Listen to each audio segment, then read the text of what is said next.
Amirul Ihsan. Majlis dengan segala hormatnya mempersilakan Ustaz untuk meneruskan kuliah beliau untuk Malaysia. Ustaz minta nombor telefon submit forward link dia. Macam mana? Link recording ni. Saya buat Facebook lah. Saya pas pada Ustaz Malaysia.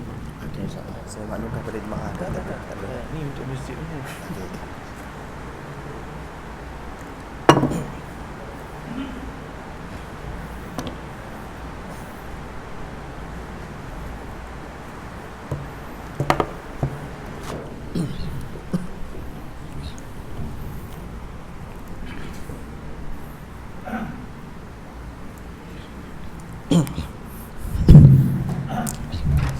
Bismillah walhamdulillah wassalatu wassalamu ala rasulillah wa ala alihi wa sahbihi wa mawalah. Subhanaka la ilma lana illa ma 'allamtana innaka antal alimul hakim wa la hawla wa la quwwata illa billahil aliyyil azim. Qala rabbi shrah li sadri wa yassir li amri wahlul 'uqdatam min lisani yafqahu qawli, amma ba'd. Tuan-tuan, puan-puan yang dirahmati Allah sekalian, apa khabar? Untuk makluman tuan-puan, penceramah asal tidak dapat hadir asalnya kerana pulang ke Kelantan. Maka saya diminta untuk menggantikan Al-Fadhil Ustaz. Dan sebagaimana yang telah kita bincangkan sebelum ini, insya-Allah kita akan berbincang berkenaan satu perkara yang tidak kurang pentingnya dalam kehidupan kita, iaitu perbincangan yang disebut sebagai ulum Al-Quran. Untuk pertemuan yang lepas, tuan-tuan puan-puan yang dirahmati Allah sekalian, saya ada menyentuh beberapa perkara supaya tuan-puan nampak gambaran secara kasar betapa pentingnya perbincangan ulum Al-Quran ini.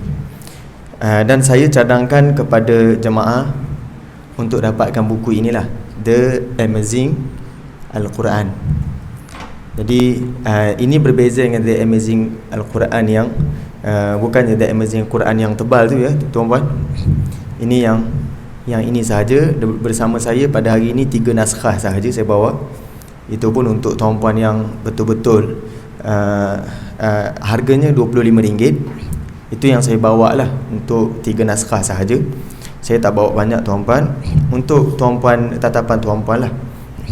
InsyaAllah pada malam ini tuan-puan yang dirahmati Allah sekalian, antara perbincangan awal paling penting dalam ulum Al-Quran, kita bincang apakah itu Al-Quran. Itu yang paling pokok dalam perbincangan ulum Al-Quran. Apakah itu Al-Quran? Kalau orang tanya kita tuan-puan, apakah itu Al-Quran? Macam mana kita nak jawab tuan-puan? Jadi Al-Quranul Karim, para ulama ketika mereka mendefinisikan Al-Quran, tidak dapat tidak mereka terpaksa menghuraikan Al-Quran secara bahasa, kalimah Al-Quran secara bahasa. Di sini ada 2 pandangan berkaitan Al-Quran.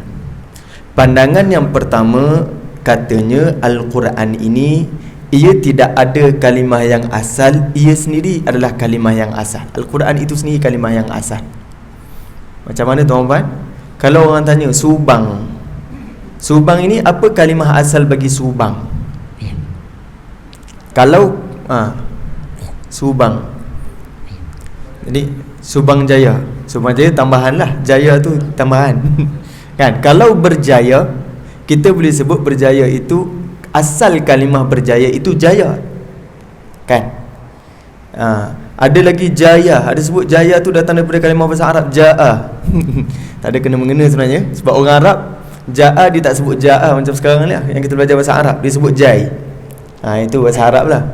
Kalau di Mesir disebut gai. Kan? Gai ataupun aga. Aga dah datang ke? Disebut aga. Kan? Tapi maksudnya kita katakan bahasa Melayu juga begitu. Kan? Ada nama orang Budi contohnya. Orang tanya Budi itu ada kata asalnya dia, ada kata asalnya. Kata asalnya Budi pada maksudnya berbudi pada orang, kemudian dijadikan sebagai nama Budi. Kan? Tegar, deraman. Ada kata deraman itu asalnya daripada Abdul Rahman. Jadi kita bincang Al-Quran ini apakah kata asalnya. Maka di sini ada satu pandangan kata Al-Quran ini dia sendiri kata asal, dia tidak bergantung kepada kata asal yang lain. Ini pandangan yang dipegang oleh Al-Imam Asy-Syafi'i. Kerana itu tuan-tuan, mereka yang berpegang dengan pandangan ini, mereka katakan bacaan untuk Al-Quran disebut sebagai Al-Quran. Dibaca dalam qiraat dia Al-Quran. Al-Quran, jadi dia bukanlah hamzah alif. Al-Quran bacaan dia. Jadi untuk pandangan tersebut, dia kata bacaan dia Al-Quran. Al-Imam Asy-Syafi'i baca Al-Quran, dia tak baca Al-Quran. Itu pandangan pertama tuan-tuan, iaitu tidak ada kata asal. Pandangan yang kedua, kebanyakan ulama berkata ini ada kata asalnya Al-Quran. Kata asalnya ini barangkali boleh berasal daripada kalimah qara'a. Qara'a artinya membaca. Qaf baris atas, ra baris atas, hamzah baris atas. Qara'a artinya membaca. Di sini mereka yang berkata Al-Quran ada kata asal, mereka berpecah kepada dua kelompok pula.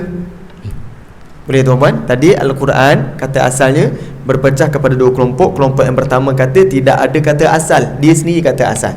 Artinya dia kata nama khas yang tidak ada kata asalnya. Kemudian kelompok yang kedua kata ia ada kata asal. Kata asal ini dalam bahasa Arab disebut sebagai jazar.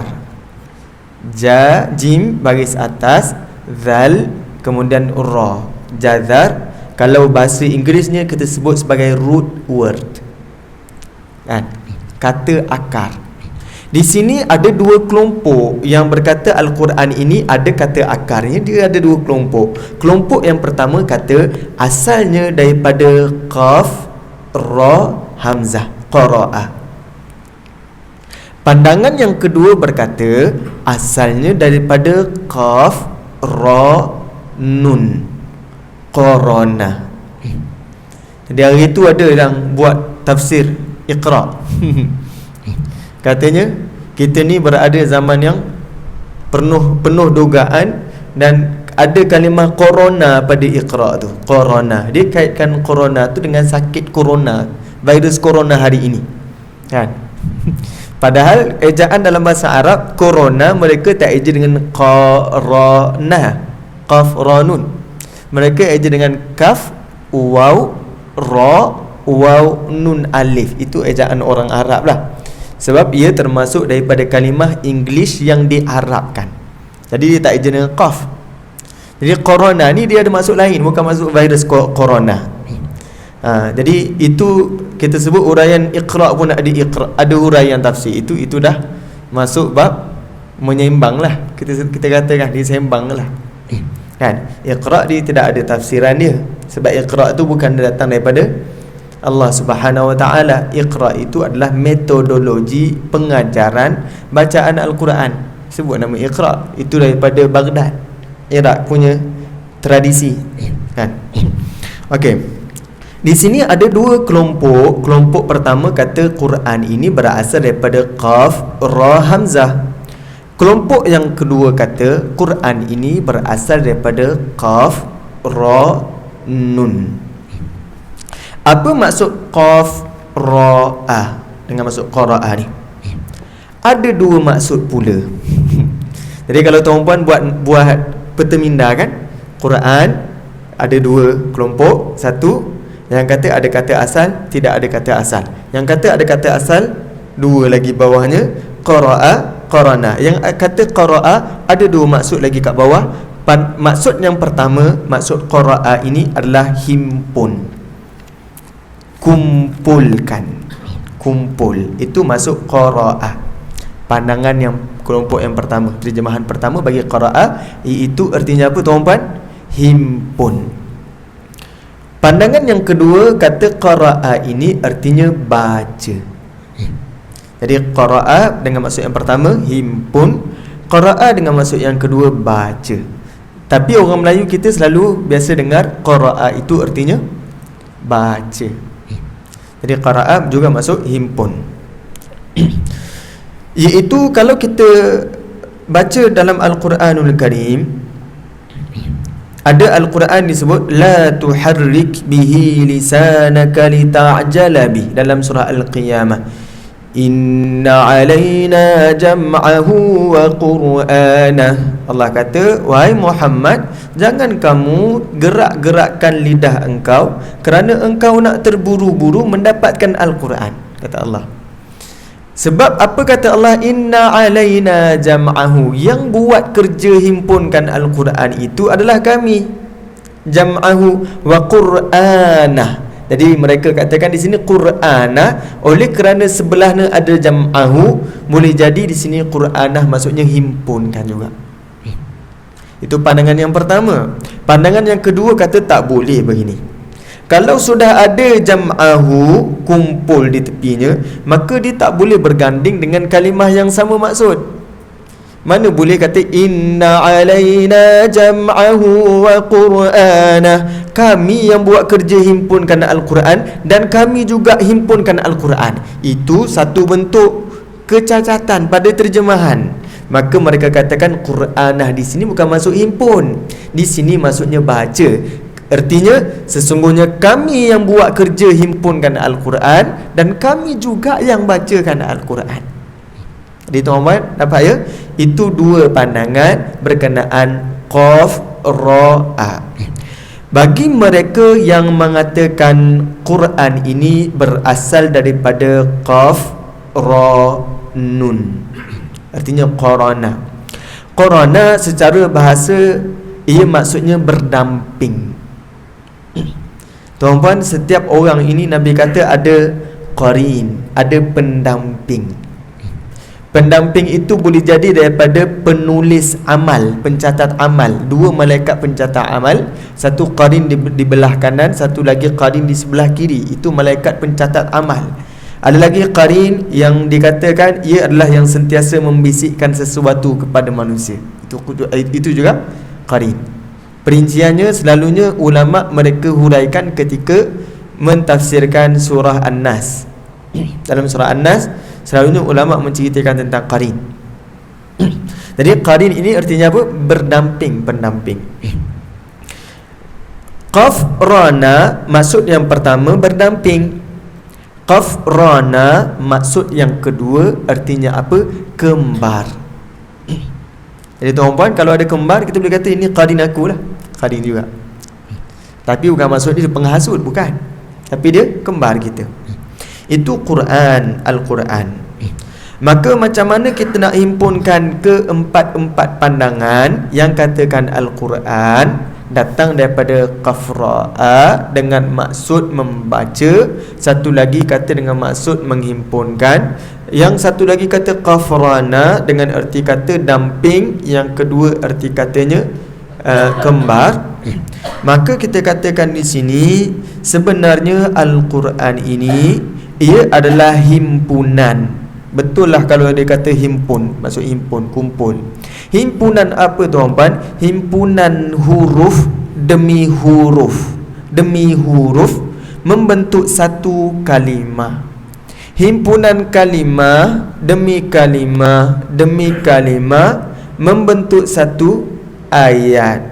Himpunan ayat dengan ayat yang lain, maka ia membentuk satu surah. Surah dan surah yang lain, Al-Quran sepenuhnya ia terhimpun pada lidah, bacaan jugalah akhirnya. Maka dia tidak clash kalau kata Al-Quran ini berasal daripada qafra'a dengan maksud himpun ataupun baca. Sepatutnya ia tidak clash, sebab membaca juga salah satu gerak kerja menghimpunkan. Mudah-mudahan jelas ya tuan-tuan. Okey. Untuk yang berkatakan dengan maksudnya berdamping, artinya Al-Quranul Karim ayat dengan ayat perlu didampingkan antara satu sama lain untuk membentuk satu surah. Maka itu juga kita katakan ia tidak clash dengan kalau kita katakan dia kembar. Celah mana kembarnya Al-Quran? Al-Quranul Karim ia tidak ada perselisihan satu ayat dengan ayat yang lain. Sesekali tuan-puan baca kan, tentang tentang ayat yang kita nampak macam clash, tapi sebenarnya dia tak clash. Contohnya Allah sebut walaqad zayyana as-samaa'a ad-dunya bimasabih. Telah kami hiaskan langit, kan, langit dunia ni dengan masabih. Masabih ni apa? Lampu pelita. Lampu ni boleh terjemah sebagai bintang.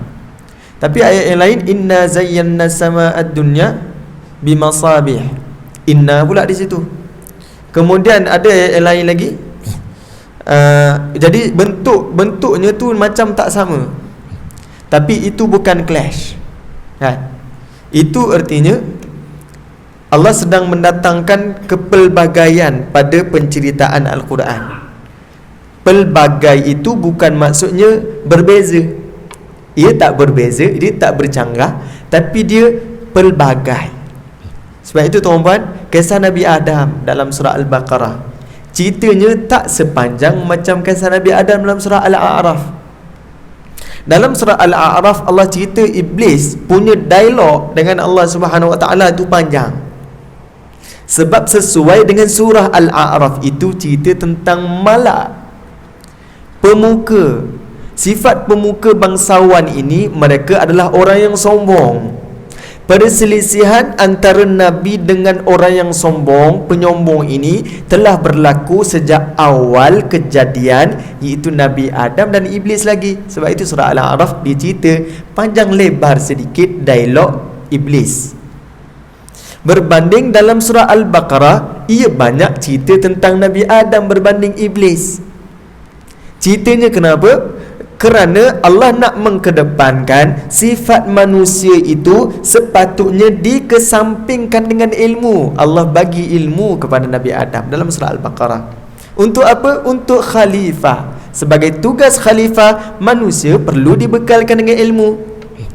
Cerita itu nampak macam berbeza pada sudut yang nampak bercanggah, tapi sebenarnya ia tidak bercanggah. Ia hanya pelbagai bentuk ceritanya. Jadi Al-Quranul Karim ia tidak berbeza, ia tidak bercanggah antara satu sama lain. Maka bolehlah kita katakan Al-Quran juga boleh berasal daripada Qaf, Ra, Na dengan erti kata kembar, tidak ada percanggahan.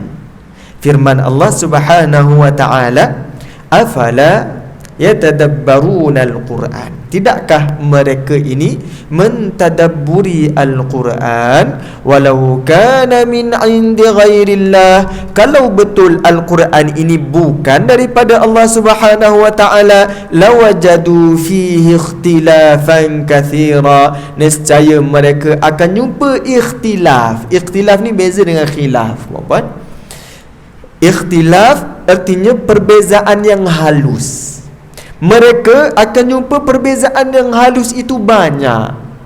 Perbezaan halus itu pun manusia tak boleh jumpa. Ini kan lagi kalau khilaf. Sebab itu ayat ini sebut ikhtilafan, ia tak sebut khilafan. Khilaf ada beza dengan ikhtilaf. Rumusannya tuan-tuan, kita katakan Al-Quranul Karim ia ada kata asalnya, iaitu Qaf Ra'a ataupun Qaf Rana. Artinya ia, kalau kita huraikan pada perspektif Qaf Rana, ia juga menunjukkan sifat Al-Quran tidak ada sebarang percanggahan. Kalau kita katakan lagi Al-Quran itu sifatnya berdamping, ia perlu didampingkan antara satu sama lain untuk membentuk satu surah. Kalau kita katakan ia berasal daripada Qaf Ra'a, Qaf Ra Hamzah, dengan maksud himpun, artinya Al-Quran itu huruf-hurufnya terhimpun antara satu sama lain membentuk satu kalimah, kalimah demi kalimah membentuk satu ayat, ayat demi ayat ia membentuk satu surah. Itu juga himpunan. Kemudian kalau kata bacaan Al-Quran, ia adalah bacaan, tuan-tuan. Tuan-puan, kalau di tanah Arab kita tak sebut tolong ambilkan saya Al-Quran, saya sebut hatil Quran. Tahun pertama saya sampai di Jordan dahulu, saya sebut hatil Quran, tolong ambilkan Quran untuk saya. Tapi orang Arab kata mana, dia tunjuk muka hairan. Dia kata macam mana ambil Quran ni? Dia kata yang tertulis itu kita tak namakan dia Al-Quran. Kita panggil ini hatil mushaf. Tolong ambil mushaf. Itu baru betul.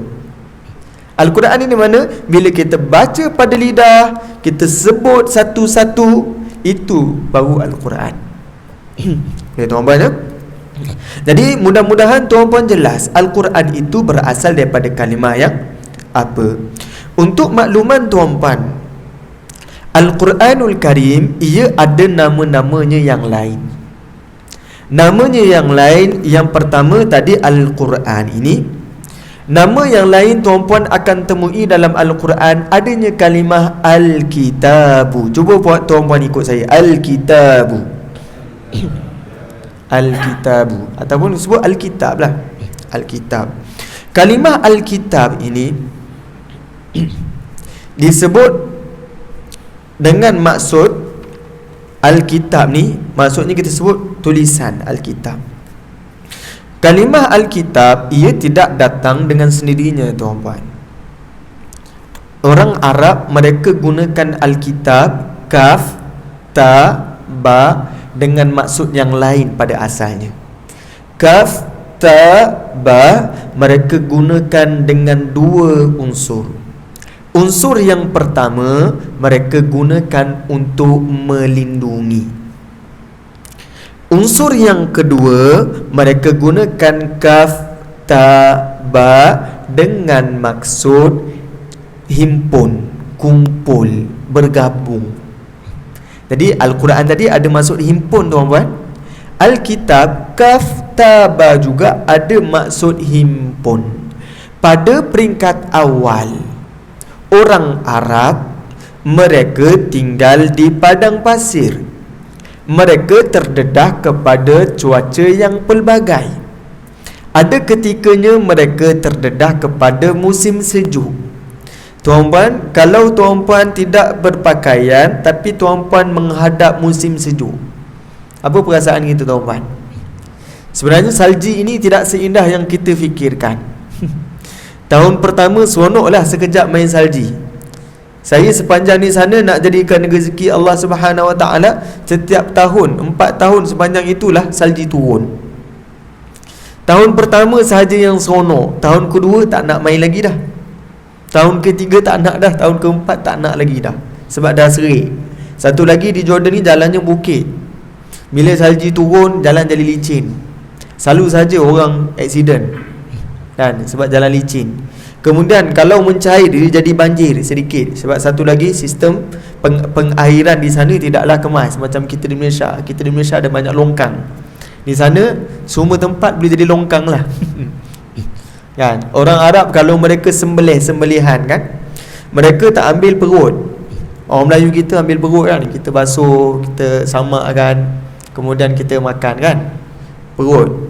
Orang Arab dia buang saja perut. Perut tu dia buang kat mana? Depan rumah. Depan rumah. Jadi kalau hujan, banjir tu dia rasa dengan air perut sekali tu. Kan? Kalau banjir, kalau salji macam mana? Salji jalan licin, kemudian sejuknya melampau, dia rasa sampai ke tulang. Sebelum salji pun kita dah tak tahan kalau nak masuk tandas, kan? Jadi kena ada heater, disebut sebagai sakhanah di sana. Sakhanah. Orang Arab pada asalnya mereka perlukan sesuatu untuk melindungi mereka daripada cuaca yang sejuk maupun cuaca yang panas. Cuaca yang panas di sana luar biasa tuan-puan. Kalau di Yaman tuan-puan tengok dalam YouTube, cuaca panas dia boleh pecahkan telur di atas kereta, masak telur tu tuan-puan. Telur masak. Di Jordan pernah jadi satu kes, iaitu driver bas, dia bawa bas daripada Amman pergi ke Aqabah, meninggal sebab terlalu kering.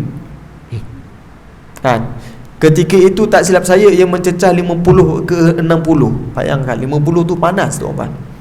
Panas dia melampau. Kalau tuan-puan ada pengalaman berramadan di Mekah ataupun Madinah, selalu juga bulan Ramadan di Mekah ini adalah pada musim panas. Tuan-puan boleh bayangkan panasnya macam mana. Jadi orang Arab mereka perlukan perkara, barang yang melindungi mereka daripada cuaca yang terdedah ini. Maka mereka himpunkan benang demi benang, membentuk satu kain. Kain demi kain membentuk satu pakaian. Unsur yang pertama himpun. Unsur yang kedua, pakaian ini diguna pakai untuk melindungi badan daripada terdedah kepada cuaca yang bahaya. Jadi dua benda. Unsur yang pertama untuk Alkitab ni melindungi. Unsur yang kedua himpun. Maka terbitlah satu kalimah. Kalimah itu namanya katsbun. Kaf baris atas, ta sukun mati, ba, katsbun. Tuan-puan boleh letak ba tu bagi siapa, terpulang ikut pada tempatnya. Cuba tuan-puan ikut selepas saya. Katsbun, ini pakaian pada bahasa Arab yang klasik lah, bahasa Arab klasik. Bahasa Arab yang moden disebut sebagai libas. Libas dalam Al-Quran, wa libasut taqwa. Kemudian tuan-puan, zaman demi zaman maka berkembangnya manusia membentuk satu kabilah. Ada lagi kabilah di tempat yang lain, ada lagi kabilah di tempat yang lain. Mulalah berlaku pergelutan dan pertempuran antara kabilah, peperangan demi peperangan. Maka mereka ambil inisiatif, mereka kumpulkan. Nampak unsur yang pertama kumpul ataupun himpunkan lelaki-lelaki perkasa. Untuk apa? Untuk melindungi kabilah daripada diserang musuh. Jadi melindungi.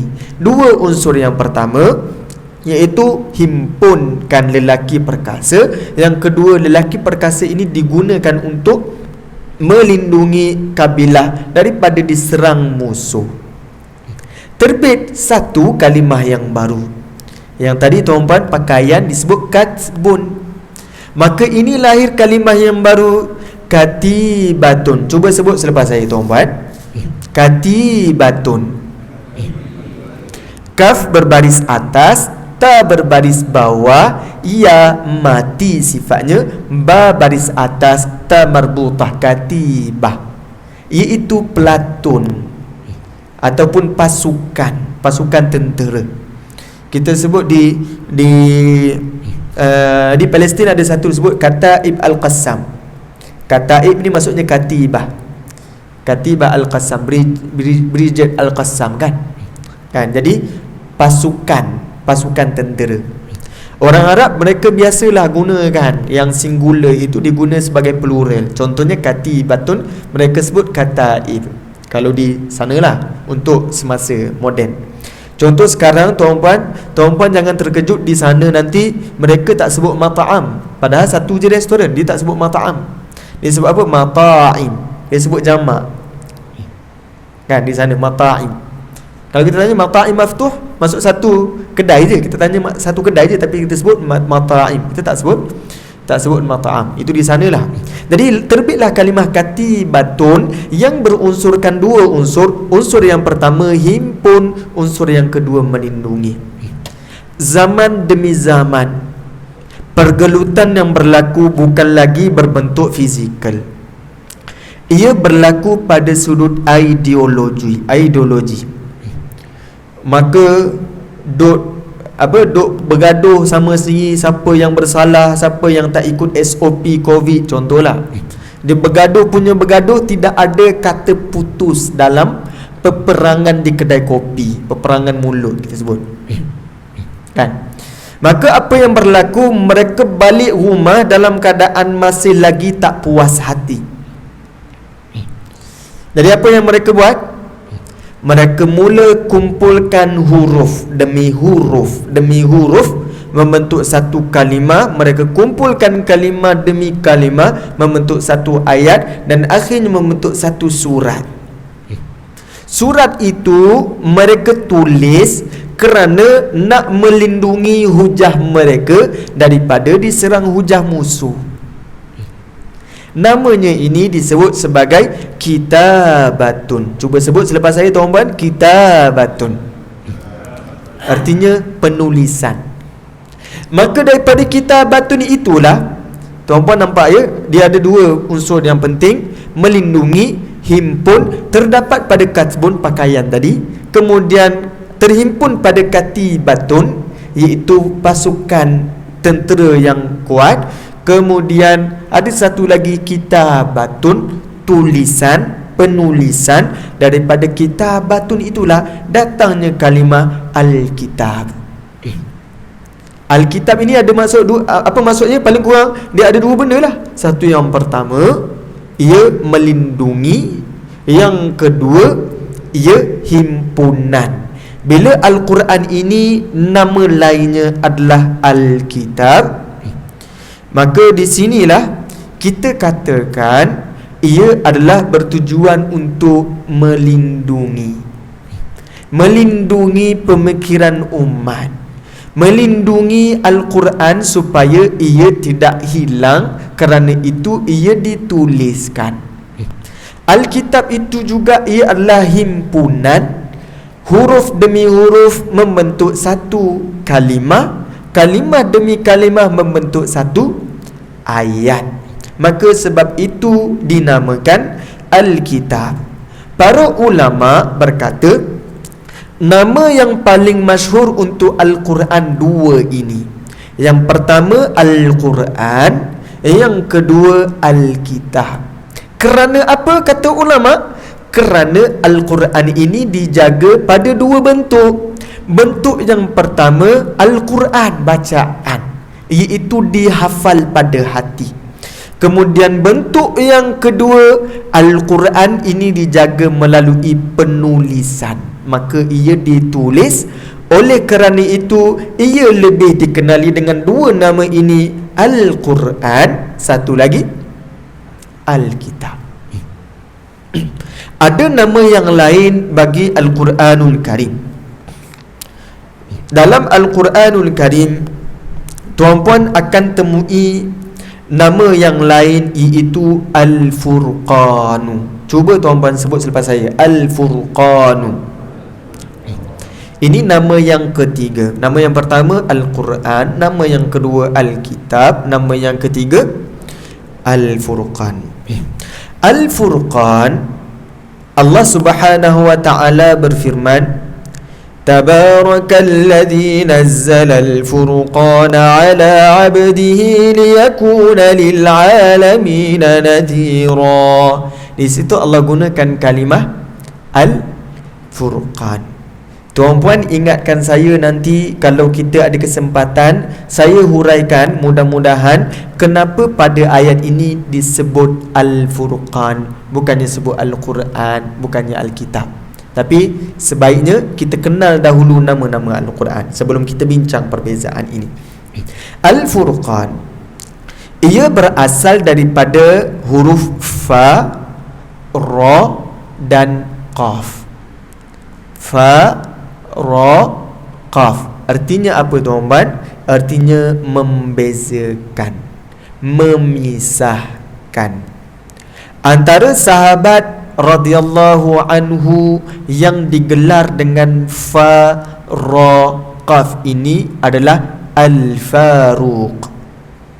Al-Faruq datang daripada Fa, Ra, Qaf, iaitu Umar Al-Khattab, disebut sebagai Al-Faruq, Umar Al-Faruq. Kerana apa? Kerana Umar ini memisahkan antara hak dan batil. Jadi untuk kalimah Al-Furqan, ia boleh ada tiga maksud. Dengan maksud pisah ni ada tiga maksud. Pisah yang pertama dengan maksud ia memisahkan antara hak dan batil. Ini huraian yang pertama tentang pisah. Huraian yang kedua tentang pisah ialah ia boleh jadi dengan maksud Al-Quran ini turunnya terpisah-pisah, ia tidak sekaligus. Dia sebut Al-Quran ini turun terpisah-pisah, beransur-ansur. Kita namakan ni mufarraqan. Mufarraqan artinya turun secara terpisah. Yang ketiga Fa, Ra, Qaf dengan maksud pisah, artinya Al-Quran ini ia pisahkan satu persatu. Apa maksud pisahkan satu persatu? Tuan-puan, kalau kita belajar dalam matematik, ada nama yang disebut sebagai cerakinkan. Kalau daripada 138, sila cerakinkan nombor ini. Kita pisahkan satu-satu nombor ni. Jadi macam mana? 100 tambah 30 tambah 8. Itu maksud cerakinkan. Artinya apa? Ia sedang menghuraikan. Cerakinkan tujuan nak menghuraikan, supaya orang tak nampak 138 itu maksudnya 1 tambah 3 tambah 8 dengan maksud 12, bukan. Tapi ia adalah 100 tambah 30 tambah 8. Itu maksud cerakinkan. Bila Al-Furqan bawa kalimah fa ra qaf dengan maksud pisahkan, artinya Al-Furqan bukan sahaja memisahkan antara hak dan batil, bukan sahaja turunnya secara terpisah, tetapi ia memisahkan perkara satu demi satu dengan maksud ia menghuraikan, ia menjelaskan, ia menerangkan. Jadi tuan-tuan nampak ya, kalau sebut Al-Furqan ada 3 ciri Al-Furqan. Yang pertama, memisahkan antara hak dan batil. Yang kedua, turunnya secara bercerai. Yang ketiga, ia mencerakinkan objek ataupun subjek supaya manusia jelas dengan apa yang dibincangkan oleh Al-Quranul Karim. Itu namanya Al-Furqan. Jadi ada 3 maksud. Jadi kita dah jelaskan tuan-puan 3 nama bagi Al-Quranul Karim, iaitu yang pertama Al-Quran, yang kedua Al-Kitab, yang ketiga Al-Furqan. Alhamdulillah, terima kasih tuan-puan. Kemudian nama yang keempat bagi Al-Quranul Karim adalah yang disebut dengan zal baris bawah kaf mati ra. Sebutannya Az-Zikru. Cuba sebut selepas saya tuan-puan. Az-Zikru. Kalau kita pendekkan, kita sebut Az-Zikr. Selalunya sebut Az-Zikr. Bahasa Melayu kita sebut zikir. Datang daripada kalimah ni lah, zikir. Az-Zikr. Apakah maksud Az-Zikr? Az-Zikr boleh disebutkan dengan maksud ingatan ataupun peringatan. Boleh juga dengan maksud sebut. Apa kaitan kalau sebut uzkur? Uzkur ni kalau kita sebut dalam bahasa Arab, uzkur dengan maksud listkan, senaraikan. Uzkur, senaraikan nama-nama Al-Quran. Contohnya dalam Al-Quran, dalam soalan, kalau sebut uzkur, dia akan sebut senaraikan nama-nama Al-Quran. Dia akan sebut uzkur asma Al-Quran, sebutkan. Jadi itu jadi masalah bila uzkur ini kita guna pakai pada bahasa Melayu kita, sebut. Jadi dalam exam bila sebutkan nama Al-Quran, maka pelajar pakat sebut ramai-ramai. Bukan begitu. Pelajar dia kena senaraikan dengan maksud tu. Sebutkan di situ maksudnya senaraikan. Jadi bahasa Arab juga disebut uzkur dengan maksud sebutkan, senaraikan. Jadi kalau dalam exam sebut uzkur, dia bukan kena sebut dengan mulut, tapi dia kena senaraikan. Jadi az-zikr dengan maksud ia sebutan. Sebutan. Artinya Al-Quran ini disebut-sebut. Disebut-sebut. Kemudian ia menjadi ingatan. Bila disebut-sebut ia jadi ingatan. Firman Allah dalam surah Al-Hijr, kata Allah, Inna nahnu nazzalna adh-dhikra wa inna lahu lahafidhun. Sesungguhnya kami, kata Allah, nazzalna, kami yang telah turunkan adz-dzikr, Al-Quran dengan nama adz-dzikr, wa inna lahu lahafidhun, dan kamilah yang jaga Al-Quran. Nampak? Di sini kenapa Allah sebut adz-dzikr, tidak sebut Al-Quran, tidak sebut Al-Kitab, tidak sebut Al-Furqan? Maka ada justifikasinya, ada signifikannya kenapa Al-Quran tidak sebut adz-dzikr. Ayat yang lain Allah berfirman, wa hadza dzikrun mubarakun anzalnahu afa antum lahu munkirun. Kata Allah, ini adalah zikir. Al-Quran ini adalah zikir mubarakun, yang diberkati. Anzalnahu, telah kami turunkan. Afa antum lahu munkirun, adakah kamu wahai manusia ingkar kepada Al-Quranul Karim? Sebut zikir. Sebab itu tuan-puan, sejarah Al-Quran dibahagikan kepada 30 juzuk. Itu nanti bila kita sampai pada tajuknya kita bincang. Ia bermula kerana orang ramai mereka nak beriltizam dengan zikir. Zikir daripada Al-Quranul Karim. Maksudnya apa? Maksudnya jadikan Al-Quran sebagai zikir harian. Mereka utamakan zikir Al-Quran berbanding zikir-zikir yang lain. Jadi mereka nak baca Al-Quran.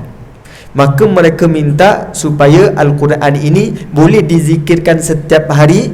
Mereka bahagikan kepada 30. Sebab 30 hari. Setiap hari mereka boleh zikirkan dengan Al-Quran. Kemudian tuan-puan, mereka minta lagi supaya zikir ini boleh dilangsungkan pada waktu pagi dan pada waktu malam. Zikir pagi, zikir siang dan zikir malam. Kalau tuan-puan perasan, dalam satu juzuk Al-Quranul Karim, satu juzuk 20 muka surat, tengahnya kalau dia bahagikan kepada dua, dia ada namanya hizib. Ha baris bawah, zai mati ba. Hizib. Ini kalau kita nak cerita, dia paling cantik kalau ada mushaf ataupun kita ada pasang slide. Itu best, kita nampak satu-satu hizibnya kat mana Allah mushaf sebut ni, hizib. Artinya tuan-tuan, dalam Al-Quran di samping ada 30 juzuk, dia darab dua, dia ada 60 hizib.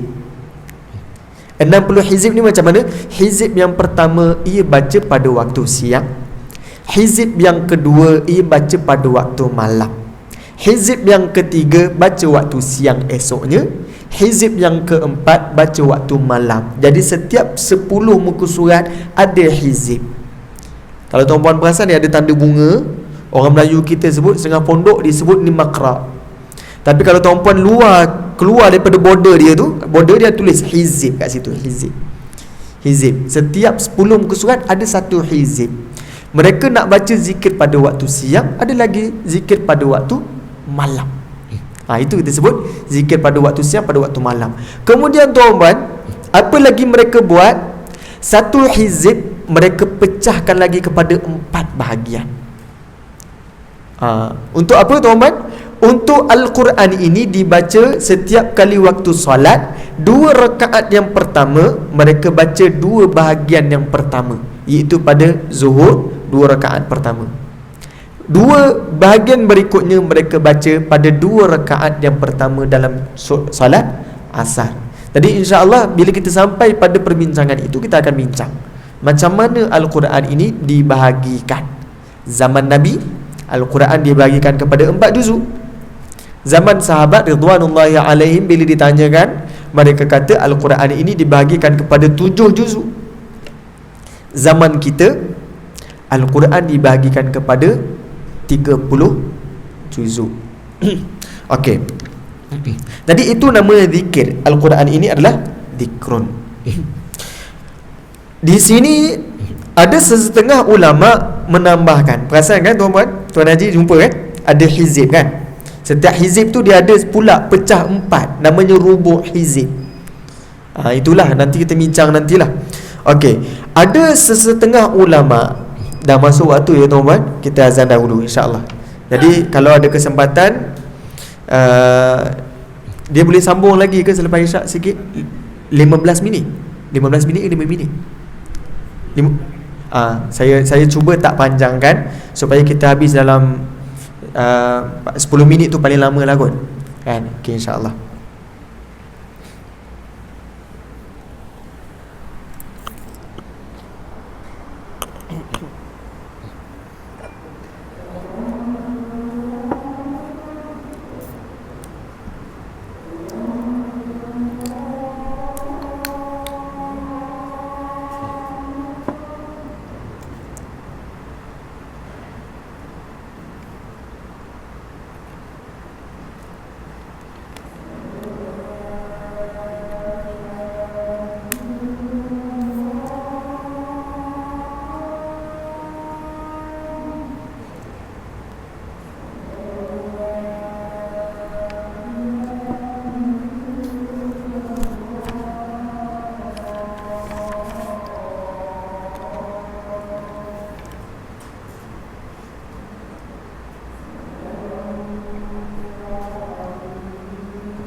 Bismillah.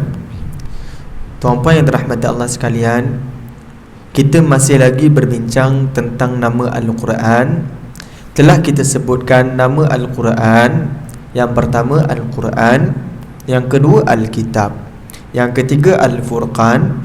Ini nama yang keempat, namanya Adz-Dzikr, dengan arti kata peringatan, sebutan, sebut-sebutan. Dengan maksud apa tuan-puan? Artinya Al-Quran ini dia mengandungi banyak peringatan. Sebab itu tuan-puan jangan hairan jika tuan-puan cermati juzuk yang belakang-belakang, juzuk 29, juzuk yang ke-30. Hampir setiap surah ia menceritakan tentang hari kiamat. Sedangkan sudah ada nama surah Al-Qiyamah, La uqsimu biyaumil qiyamah. Tidakkah ini sudah memadai untuk bercerita tentang hari kiamat? Tapi dalam surah An-Naba ada lagi cerita tentang hari kiamat. Dia sebut lagi ni. Habis saja surah An-Naba, masuk surah An-Nazi'at, ada lagi cerita tentang hari kiamat. Kemudian adalah sedikit cerita tentang Musa dan Fir'aun. Kemudian masuk dengan surah Abasa, ada lagi cerita tentang hari kiamat. Kemudian Al-Infitar, Al-Mutaffifin, Al-Insyiqaq dan seterusnya tuan-tuan. Hampir setiap surah ada cerita hari kiamat. Kalau Al-Quran ini datang daripada manusia, nescaya manusia akan letakkan cerita kiamat ni dalam satu surah saja, tak akan ulang lagi dalam surah yang lain. Tapi oleh kerana Al-Quran ini sifatnya ia datang daripada Allah, maka kerana itu Al-Quran mengulang-ulang tentang hari kiamat. Sebab ini juga nama yang lainnya Adz-Dzikr, ingatan. Boleh ya tuan-tuan? Jadi kita dah ada 4 nama. Dan ada ulama yang lain yang kata Adz-Dzikr dengan maksud lain bukan sahaja ingatan, ia juga maksud kemuliaan. Bila ia disebut-sebut, ia menunjukkan satu bentuk kemuliaan. Jadi Adz-Dzikr ada 2 maksud. Yang pertama peringatan, yang kedua kemuliaan. Jadi ada 4 nama. Cuma sesetengah ulama mereka tambahkan satu lagi nama. Mereka kata Al-Quran ini ada nama yang kelima. Nama yang kelimanya adalah At-Tanzil. At-Tanzil, ta baris atas, nun mati, zai baris bawah, ya mati, lam. Lam itu terpulang, nak letak baris depan atau baris bawah atau baris atas, ikut pada keadaannya. Jadi sebutan dia, cuba tuan-puan sebut selepas saya, At-Tanzil. Okey, ini kerana dalam Al-Quran Allah sebut wa innahu latanzilu rabbil alamin. Ada kalimat tanzil kat situ dalam surah Asy-Syu'ara. Cuma yang menjadi persoalan, bila kita baca dalam Al-Quran Allah sebut Tanzilul kitabi minallahi rabbil alamin. Tanzilul kitab, ada kalimah tanzil. Dalam masa yang sama ada juga nama Al-Kitab. Ini adakah dua-dua tanzil dan Al-Kitab ini nama lain bagi Al-Quran? Maka di sinilah ulama mereka mengesahkan. Sebab tidak sedikitlah ulama mereka mengesahkan, mereka kata tanzil, kerana itu tanzil lebih sesuai kita katakan ia bukan nama bagi Al-Quran, kerana bertembungnya tanzil Al-Kitab. Mana boleh dua nama letak dalam satu ayat, kan? Jadi di sini tanzil, kalimah tanzil adalah kalimah yang diperselisihkan oleh ulama, adakah ia nama Al-Quran ataupun tidak. Jadi tuan-puan dapati ada 4 nama bagi Al-Quranul Karim, iaitu Al-Quran, innahu laqur'anun karim. ada nama yang lain Al-Kitab, innahu lakitabun wa innahu lakitabun aziz. Kemudian ada lagi Al-Furqan, wa idh atayna tabarakalladzi nazzala al-furqan.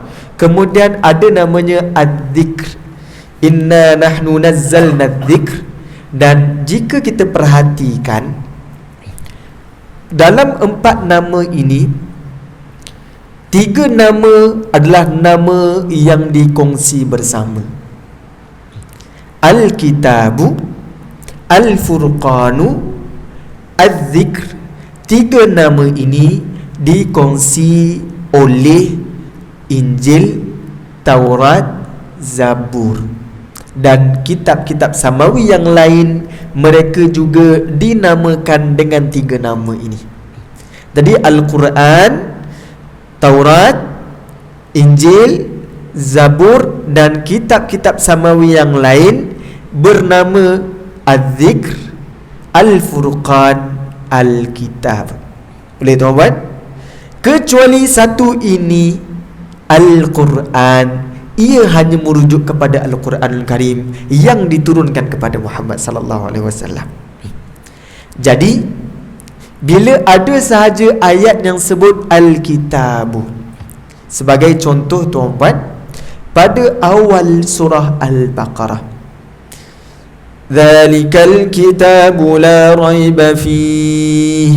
Soalan, kenapa ayat ini ia tak sebut Dzalikal Qur'anu la raiba fih, ataupun Dzalikal Furqanu la raiba fih, ataupun Dzalikal Dzikru la raiba fih? Sebaliknya yang disebut Al-Kitab. Padahal ini kalau ikut susunan mushaf, inilah ayat yang pertama ceritakan tentang Al-Quran. Ya, daripada awal surah Al-Baqarah, surah Al-Fatihah, surah Al-Baqarah, ayat inilah yang pertama cerita Al-Quran. Tapi dia tak sebut nama Al-Quran, dia sebut Al-Kitab dulu. Yang pertama tuan-tuan, nak bagi tahu yang ada ni, kalau kamu dahulu boleh beriman dengan kitab Taurat, kitab Injil, kitab Zabur, maka Al-Quran ini juga ia adalah antara kitab-kitab samawi yang Allah turunkan. Jadi tidak ada masalah untuk beriman dengan kitab yang dibawa oleh Muhammad, sebagaimana kamu tidak pernah ada masalah dengan kitab yang dibawa oleh Nabi Musa alaihissalam yang kamu sebut-sebutkan ni. Itu yang pertama. Yang kedua, bila sebut kitab, ia juga membawa maksud perundangan.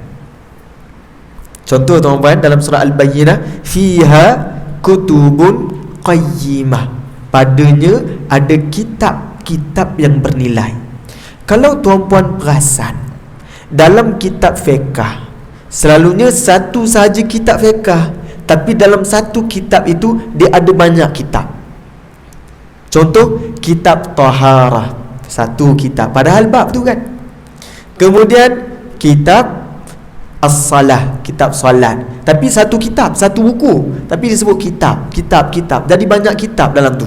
Kalau tuan-puan baca Sahih Muslim ataupun Sahih Al-Bukhari, dalam satu Sahih dia ada kitab yang banyak. Satu Sahih.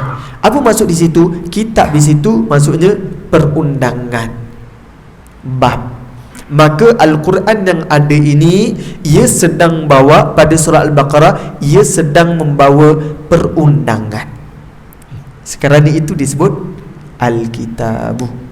Dan berbanding dalam surah yang lain ada Al-Furqan, ada Adz-Dzikr. Nanti jika kita ada kesempatan tuan-tuan, kita akan bincangkan insya-Allah. Aqulu qawli hadza astaghfirullahal azim li wa lakum. Tuan-tuan ada soalan ataupun ada pandangan ataupun luahan perasaan, silakan tuan-tuan. Kalau tidak, silakan.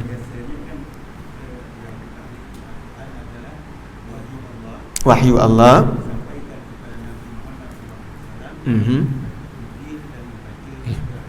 Betul.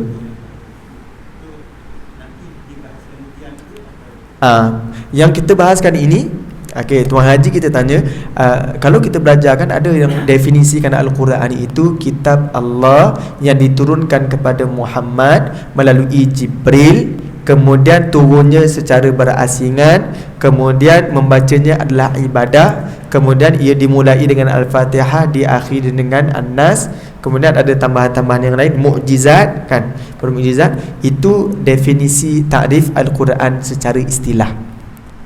Dia biasanya lepas habis kita bincang secara bahasa, definisi Al-Quran secara bahasa, takrif Al-Quran secara bahasa, kemudian kita bincang nama Al-Quran, kemudian baru kita masuk takrif Al-Quran secara istilah. Penting nama ini, insya-Allah pertemuan yang akan datang memang dia akan terus masuk kepada soalan Tuan Haji kan. InsyaAllah tuan-puan, ini adalah teaser untuk pertemuan yang akan datang, cerita tentang ta'rif Al-Quran secara istilah. Ini adalah benda yang sangat penting supaya kita kenal Al-Quran ini solid, datang daripada Allah, bukan Muhammad yang reka.